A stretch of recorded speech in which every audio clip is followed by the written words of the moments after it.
Okay, this story time is about a really handsome guy who moved in to my apartment building, and he moved right beneath me, right up under me. Okay, and I didn't notice him at first because I was always just doing minding my business, doing my own thing, and I had my daughter with me. So yeah, I was in mommy mode and working mommy mode. That's all I could was really focused on at that time. So and I had just got a relationship, so I really wasn't checking for no dudes and this that, and the other. But I noticed like every time I used to come home from work around like 4:30 or so, I would see him. He would be like just chilling in the courtyard, like sitting out there on the phone or just having a drink or at the grill making his food, his meat, his ribs or whatever. Go right. I used to see him and he used to always just wave to me and I used to wave back, hi, And but then I started noticing like almost every single day when I used to come home from work, he would be outside. And before it wasn't like that. It'd probably be like once a week, once every 2 days or something like that. But I started noticing it was every day.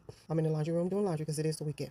And then he comes in there and he sees me. He's like, oh, hey, neighbor, like that. And I'm like, oh, how are you doing? Good. I'm good. I'm better now that I see you and you're here. I finally get to talk to you. And I was like, oh, yeah, for sure. And then when he introduced himself and I introduced myself and this, that, and another. So we just started chopping it up in there in the laundry room. And that's, we're both like, now we know who are each other's name. We know who. Now going forward, we won't just have to say hi, neighbor. We actually had a formal introduction and we know each other's names. So we just left it at that. So he sees me going up the stairs to my apartment and he goes, hey, hey, hey, and he said, how you doing? And I was like, oh, hey, so he's downstairs. I'm on the balcony, my balcony, in front of my door. So I'm leaning over and I'm like, hey, what's up? What's up, neighbor? What you got going on? We're just having a friendly conversation. It kind of broke stuff down. Like, yeah, I just moved here and I work at night and I take care of my two daughters during the day while the mom worked because we're going through separation. We're separated right now. And that's why I moved here, and got the little bachelor little pad because I'm just trying to go through this divorce and move on with my life. And I'm like, oh, okay, I understand this thing.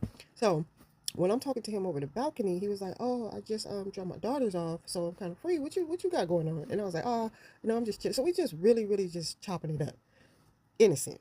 And then all of a sudden, a girl hits the corner downstairs where he's at. So when she hit the corner, he stops. And he go, what the fuck? Like that. And then she was like, uh-huh, uh-huh. That's all I heard. And I was looking like, yo, dang, what's going on? And he was like, oh, oh. And she looked up to see who he was talking to. He was like, oh, oh, that's your new bitch? That's your new bitch? And he's like, wait, what are you talking about? And he was like, oh, yeah, okay, that's your new bitch. And then she turns around and starts coming up the stairs towards me. He's like, wait, what are you doing? What the hell? What's going on? And he's chasing it. So I'm looking over the back. I see both of them coming up my way. And I'm like, oh, shit, what the hell? So what I do, I kind of pull my door closed because my door was open at the time because I was just leaning over talking to him. So, but my door was open and my daughter was inside of there. Yeah, so I put my door closed so I don't disturb my daughter in there because it seems like it's about to be some commotion coming up these stairs. So I just wanted to be prepared.